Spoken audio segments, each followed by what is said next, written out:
अस्सलाम वालेकुम everyone, welcome back to my YouTube channel. Welcome back to a new vlog. कैसे हैं आप लोग? उम्मीद करती हूँ खैरियत से होंगे। आप लोगों की दुआओं से अल्हम्दुलिल्लाह हम भी खैरियत से हैं। जैसा कि आप लोग देख पा रहे हैं, हम मस्जिद नबवी से इस वाले व्लॉग को दिखा रहे हैं आप लोगों को, क्योंकि यहाँ का मंज़र आप देख सकते हैं। मतलब कि क्या ही कहें, यहाँ की शान में और यहाँ की चीज़ों में इतना सुकून है। आप देख सकते हैं सामने बहुत सारा काम चल रहा है और अभी हम मौजूद हैं मस्जिद नबवी में, और सामने आप देख रहे हैं गुंबद खज़रा नज़र आ रहा है। यहाँ पहुँचकर दिल को इतना सुकून मिलता है, इतना सुकून मिलता है। बहुत टाइम तक हम लोगों ने अपना यहाँ वक्त बिताया और हुजूर की बारगाह में सलाम पेश किया, और बस आज हम लोग यहाँ से निकलने वाले हैं। तो आज यहाँ पर हम लोग अपना सलाम पेश करने के लिए आ गए थे, और अब हम लोग यहाँ से जाएंगे मस्जिद कुबा। मस्जिद कुबा की बहुत ही फ़जीलत है, और जैसा कि आपको बताते हैं कि मस्जिद कुबा जो है, हमारे प्यारे आका सल्लल्लाहु अलैहि वसल्लम ने उस मस्जिद की ख़ुद तामीर की थी अपने हाथों से।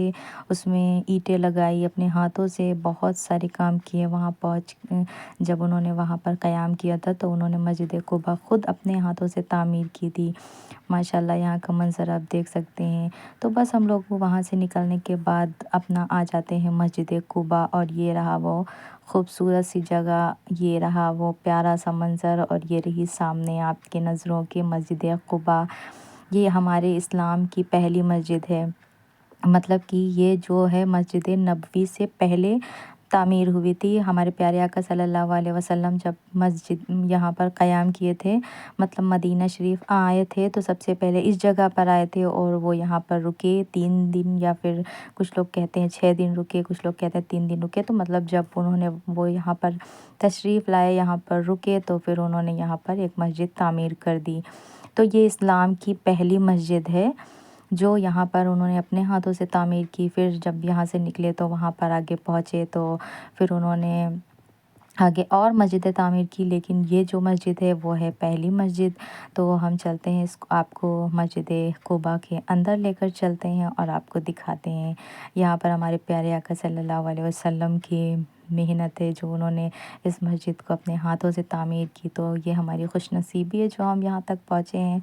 तो बस जो लोग मदीना शरीफ आते हैं, तो वो मस्जिद कुबा ज़रूर आते हैं, नमाज़ पढ़ते हैं। मस्जिद कुबा की फ़जीलत ये है कि अगर आप यहाँ पर 2 रकात नमाज नफ़िल पढ़ेंगे, तो आपको एक उम्रे का सवाब है। जैसा कि आप लोगों को बताना चाहते हैं कि अगर आप मस्जिद नबवी से यहाँ आते हैं, तो आप यहाँ पर नमाज़ पढ़ते हैं 2 रकात, तब आपको एक उम्रे का सवाब है। ऐसा बिल्कुल भी नहीं है कि आप यहाँ पर बैठ जाएँ 2-4 घंटा, और फिर हर 2 घंटे के बाद अगर नफ़िल पढ़ें तो आपको 2, 4, 10 उम्रे का सवाब है। ऐसा नहीं है, मतलब कि चीटिंग हो जाएगी। मतलब आपको जो पहली नफ़िल पढ़ेंगे उसको आपको उम्रे का सवाब है। तो अक्सर जो लोग यहाँ आते हैं मदीना शरीफ, तो वो यहाँ पर ज़रूर आते हैं और यहाँ पर नमाज़ अदा करते हैं। तो माशाल्लाह से हमें भी ये मौका मिला, तो हम लोग वहाँ से आ गए थे मस्जिद कुबा, और मस्जिद कुबा में फिर हमने 2 रकात नमाज़ नफ़िल पढ़ी। उसके बाद में यहाँ पर बैठे, बहुत सारी दुआएं की। मतलब मैंने और नफ़िल पढ़ी, लेकिन 2 रकात जो नफ़िल पढ़ते हैं पहले वाली, उसमें आपको एक उम्रे का सवाब मिल जाता है। तो अल्हम्दुलिल्लाह। और अच्छा, हम वहाँ से लेकर आए थे खजूरें। ये हम लोग अपने रूम पर जब वहाँ थे घर से निकलते वक्त ही लेकर आए थे, लेकिन हमें इसको बांटने का मौका ही नहीं मिला, क्योंकि ये वहाँ पर गाड़ी में छूट गई थी। तो हमने सोचा चलते हैं, जाते जाते हम इसको यहाँ के लोगों को खिला देते हैं। और यहाँ पर हमारे प्यारे आका सल्लल्लाहु अलैहि वसल्लम का देखिए, यहाँ पर जो अजवा खजूर मिलती हैं उसकी बाग आपको यहीं पर देखने को मिलेगी। तो बस यहाँ पर फिर हम लोग अपना थोड़ी देर रुकते हैं, नमाज़ अदा कर चुके हैं, थोड़ी देर बैठे, और उसके बाद में अब हम यहाँ से निकल जाते हैं अपने घर वापस जाने के लिए। मदीना शरीफ से वापस जाना बहुत मतलब अजीब लगता है, मन करता है यहाँ पर अभी और रुकें, कितना ज़्यादा रुक जाएं। मतलब ऐसी जगह पर आने के बाद घर जाने का जल्दी वापस मन नहीं करता है, लेकिन अभी हम लोगों को काफ़ी वक्त हो चुका है घर से निकले हुए, और हम लोगों को अपने वापस रूम पर जाना भी है। तो बस मस्जिद नबवी में आखिरी सलाम पेश कर दिया है इस बार का, और फिर इंशाल्लाह नेक्स्ट टाइम फिर आना होगा कभी, अगर मेरा बुलावा आया, मुझे बुलाया, तो फिर हम फिर आएंगे और फिर से इंशाल्लाह ये खूबसूरत सा मंज़र इन आँखों से देखेंगे।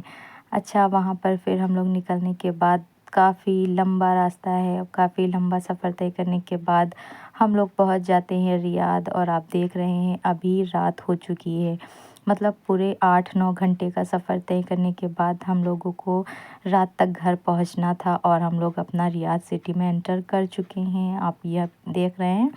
तो फाइनली 8 घंटे का सफ़र करने के बाद हम पहुंच चुके हैं रियाद। और अभी ये चले गए हैं अपना खाना शाना लेने के लिए, क्योंकि अब जाके खाना बनाने की तो बिल्कुल हिम्मत नहीं है। तो बस अभी हम लोग रास्ते से खाना भी ले लेंगे और फिर उसके बाद में अपने रूम पर जाएंगे। तो अल्लाह का करम है, सफ़र बहुत अच्छे से हो गया है हम लोगों का। और हम लोग उम्रा करके और मदीना की ज़ियारत करके यहाँ वापस आ चुके हैं अल्हम्दुलिल्लाह, अल्लाह का करम है। अच्छा जी, अब यहाँ से चलते हैं दूसरी लोकेशन पे और ये आ चुके हैं। तो अब यहाँ से निकलेंगे, देखते हैं अभी और कहाँ जाना है। तो गाइज़ अभी यहाँ पर हम बैठे हुए हैं और ये फैज़ चले गए खाना लेने। पहली हम जहाँ गए थे हमें लगा खाना लेने गए हैं, लेकिन वो वहाँ पर दूध और बाकी घर के कुछ चीज़ें लेने चले गए थे और वहाँ से वो लेकर आ गए थे। तो अब हम यहाँ पर आकर बैठे हुए हैं, यहाँ पर वो सामने खाना लेने चले गए हैं और वो जैसे आते हैं फिर हम यहाँ से निकलते हैं। तो अच्छा जी, वो आ गए सामने, अब हम चलते हैं घर पे। The next day. तो गाइज़ अभी सुबह हो गई है और यहाँ पर हमने अपना बेड अच्छे से चेंज कर लिया, इसकी बेडशीट चेंज कर दी है। और यहाँ पर ये कपड़े जो हम वॉश कर उस दिन गए थे, इसको हमने तह लगा ली है और इसको हमने निकाल दिया है कपड़े पहनने के लिए, क्योंकि अभी चलते हैं हम शावर लेते हैं। फ्राइडे है और ठंड बहुत ज़्यादा है, ये सारी चीज़ें हैं। तो बहुत सारे काफ़ी सारे कपड़े देखें, इतने सारे कपड़े हो गए हैं इकट्ठा धुलने के लिए। तो फैज़ तो अपने दे देंगे लॉन्ड्री में और हम अपने कपड़े वॉश करेंगे। तो ये कुछ कपड़े यहाँ से हम ले लेते हैं और इनको हमने करना है वॉश। ये रहे, इसको चलते हैं निकालेंगे और इन सारे कपड़ों को वॉश करेंगे। और फिर उसके बाद में देखते हैं खाना शाना क्या बनाना है। नमाज का भी टाइम हो रहा है, तो जितना हो सकेगा उतना धुल लेंगे और उसके बाद में फिर बाकी के बचे हुए नेक्स्ट डे धुल लेंगे। ये हमने किचन भी अपना क्लीन कर लिया है, ये रहा। और बॉटल जो हम चाय लेकर गए थे इसको भी हमने वॉश करके रख दी है और इसको अब हम रख देंगे, नेक्स्ट टाइम कहीं जाना होगा तो फिर ये काम आएगी। तो चलते हैं, अब फटाफट से कपड़े वॉश करते हैं और तैयार श्यार होते हैं। तो गाइज़ यहाँ पर हम रेडी हो चुके हैं, अभी बस 1:30 बज रहे हैं। तो सबसे पहले नमाज़ पढ़ेंगे इंशाल्लाह और फिर मिलेंगे उसके बाद में आप लोगों से। तो चलते हैं, सबसे पहले नमाज़ पढ़ लेते हैं।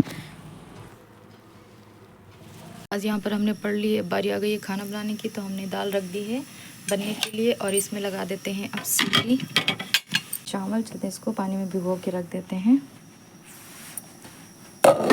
तो जब तक दाल और चावल हमारे कुक हो रहे हैं, हमने सोचा कि चलते हैं हम अपना सब्ज़ी काट लेते हैं और साथ में हम आलू की सब्ज़ी भी बना लेंगे और रोटी ये बाहर से ले आएंगे। फिर खाना वाना हम लोग बैठकर आराम से खा लेंगे।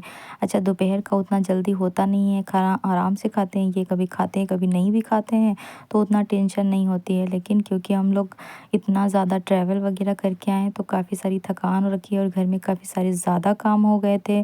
तो फिर हमने सोचा थोड़ा थोड़ा करके अब अपने सारे काम ख़त्म करते रहेंगे और अपना चलते हैं खाना भी बना लेते हैं। तो दाल हमारी बस ऑलमोस्ट डन होने को है और बस जब तक दाल हम रख देंगे और इधर सब्ज़ी भी हमारी कट जाएगी और साथ साथ में चावल भी रख देंगे तो चावल भी बन जाएंगे। तो आलू और सब्ज़ी बनाएंगे आलू की, साथ में दाल और चावल। तो ऑलमोस्ट हमारी सब्ज़ी भी डन हो गई है और खाना हमारा बनकर हो चुका है रेडी। अब हम लोग खाना साना खाते हैं, आराम करेंगे और फिर उसके बाद में शाम का टाइम हो गया था। तो हम लोगों ने सोचा दोपहर का खाना रखा था तो बस शाम के खाने में हमने बनाना था ऑमलेट। तो यहाँ पर प्याज को हमने रफली चॉप कर लिया था और बस इसको फ्राई करना है। इस तरह से बनाओ तो ऑमलेट बहुत अच्छा बनता है। और यहाँ पर हरी मिर्च आप अपने टेस्ट के अकॉर्डिंग डाल दें और बस ऑमलेट को हमने इसमें क्या किया, जो अनियन हमने फ्राई किया था वो अंडे में हमने इस तरह से मिक्स कर दिया, नमक डाला, ज़ीरा और गोल मिर्च का पाउडर डाल दिया है, इसको अच्छे से फेंट लिया हमने। अब यहाँ पर थोड़ा सा ऑयल डालो अपनी ज़रूरत के अकॉर्डिंग, आप जितना खाना चाहते हैं, और बस फटाफट से इसमें एग डालो, फ्राई करो और फिर खा लो। तो बस इस तरह से आपको ऑमलेट बनाना तो इतना इजी है, हर किसी को आता है ऑमलेट बनाना। तो बस हमने सोचा कि अब शाम का खाना जो रहेगा थोड़ा सा हल्का खाएंगे, ऑमलेट और रोटी खा लेंगे अपना थोड़ा सा, फिर उसके बाद में आराम करेंगे हम लोग, क्योंकि हम लोग अभी 2-4 दिन हम लोगों की थकान कम ही नहीं होने वाली है।